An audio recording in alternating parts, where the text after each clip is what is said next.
c'est l'impossibilité de fonder. La pensée fondationnelle est l'impossibilité de fonder aujourd'hui. Ça, c'est extrêmement important. Ça, c'est fondamental. Mais c'est fondamental non pas seulement pour un islam retardataire, pour un islam décalé historiquement par rapport à la modernité. C'est valable, mesdames et messieurs, pour la pensée chrétienne, pour la pensée juive, pour la pensée bouddhiste, pour la pensée laïque, qui a aussi ses fondements et qui affiche ses fondements. Et lorsque je parle de l'impossibilité de fonder, je parle d'une impossibilité philosophique de désigner un fondement. J'ai eu l'honneur de siéger au comité d'éthique français pour les sciences de la vie. J'ai vu comment se déroulent les débats. J'ai pu assister ici aussi parce qu'il y en a un à l'UNESCO.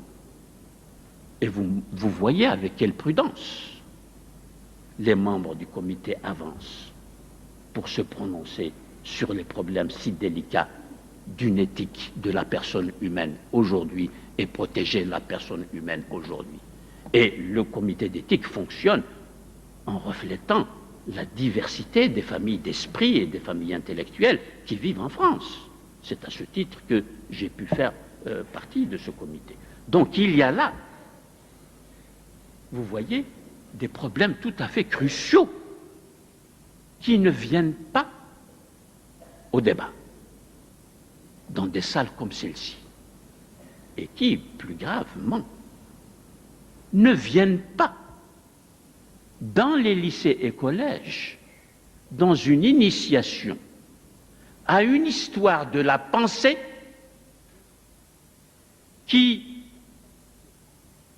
travaille au remembrement d'une pensée qui a été éclatée idéologiquement pour des raisons idéologiques, car c'est à partir de la Renaissance et de la Réforme que la philosophie va suivre son chemin à part et la théologie suivre son chemin à part dans l'histoire de la pensée, d'une pensée englobante et indivise qui prenne en charge aussi bien les problèmes posés par la religion, et la religion pose des problèmes énormes et mérite à ce titre d'être spécialement suivie et contrôlée par la raison critique. Non, on a dit la théologie c'est dans les monastères pour le privé et que les prêtres et les clercs et les rabbins et les imams se débrouillent avec leurs histoires religieuses.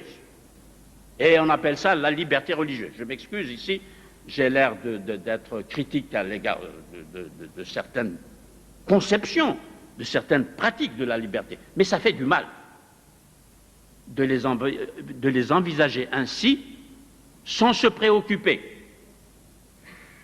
dans le système éducatif lui-même. Il y a beaucoup d'élèves d'origine, enfin de confession musulmane, bouddhique, juive, etc. C'est une société plurielle et c'est une bénédiction que d'être une société plurielle, plurilinguistique, pluriconfessionnelle, etc. Ça dynamise les choses. L'islam a été productif et dynamique lorsqu'il était justement multiethnique, multiculturel dans la période classique. Et maintenant, dans le monolithisme actuel, vous voyez ce qui arrive. Donc, il y a une intervention dans le système éducatif pour donner les outils nécessaires à un remembrement de l'histoire de la pensée dans l'espace méditerranéen.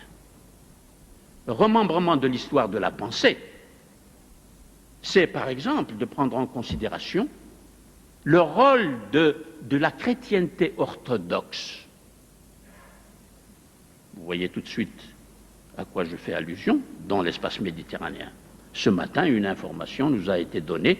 Les Grecs manifestent devant le Parlement grec contre la suppression de l'indication de l'appartenance religieuse sur la carte d'identité. Les Grecs. Comment gérer cela? Par la simple réponse d'une liberté religieuse? Non. Et par la simple décision politique? Non, on va le faire, on va supprimer et puis c'est tout? Non. Il faut de l'explication, il faut du débat, il faut de l'éducation. de l'éducation sur le fait religieux. Je parle du fait religieux pour que toutes les religions soient concernées, y compris, je le répète, je peux, je crois, employer sans générer de malentendus l'expression religion laïque. Vous voyez dans quel sens je l'emploie, s'il vous plaît, pas de confusion et pas de malentendu. Après tout ce que je viens de dire, justement, sur la laïcité en tant que conquête irremplaçable et précieuse de l'esprit humain pour avoir cette distanciation critique à l'égard des problèmes, en particulier religieux, que nous avons l'habitude d'aborder avec notre adhésion émotionnelle, avec notre adhésion affective, en disant « ça c'est ma vérité et ma conviction, personne ne peut me l'enlever ». Soit, mais toute conviction s'exprime d'une façon ou d'une autre dans l'espace public, et s'exprimant dans l'espace public, il faut donc revenir aux règles de l'expression dans l'espace public qui doivent être basées sur l'échange, le débat, la communication. Et cette communication ne peut avoir lieu, encore une fois, tant que nous manquerons à ce point de culture religieuse. Car quand on dit que les Occidentaux ne connaissent pas l'islam, etc., ils en sont venus à ne pas connaître le christianisme lui-même. Quand je prononce le mot Eucharistie ou le mot incarnation devant mes étudiants à la Sorbonne ou ailleurs, quand je prends la parole en France, beaucoup de gens ne comprennent pas de quoi je veux parler. Et si je parle de révélation, ils ne voient pas du tout ce que ça veut dire, sinon de quelque chose qui est tout à fait obscur et dépassé et qui est obsolète et qui n'a pas du tout d'interférence dans notre vie actuelle. Ce sont ces choses-là que nous avons négligées et qui font malheureusement que les avancées que l'islam peut faire désormais en Europe, les œuvres qui peuvent être déjà produites par des musulmans, citoyens européens ou des musulmans résidant en Europe, même s'ils conservent leur nationalité,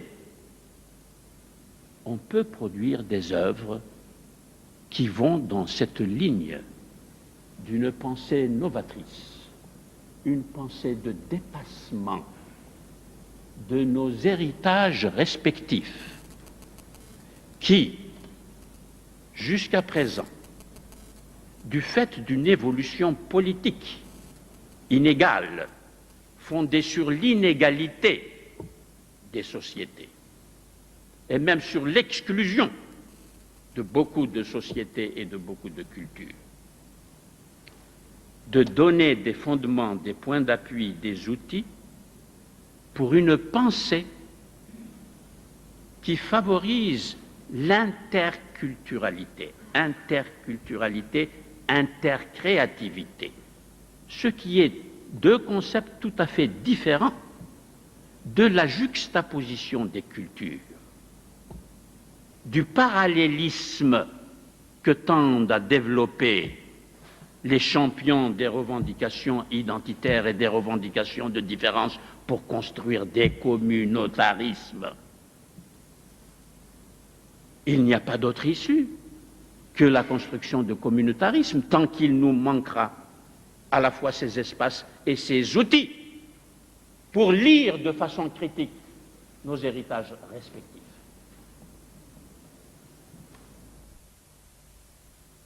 J'ai parlé beaucoup et vous ne m'avez pas arrêté, Monsieur le Président, vous êtes très gentil.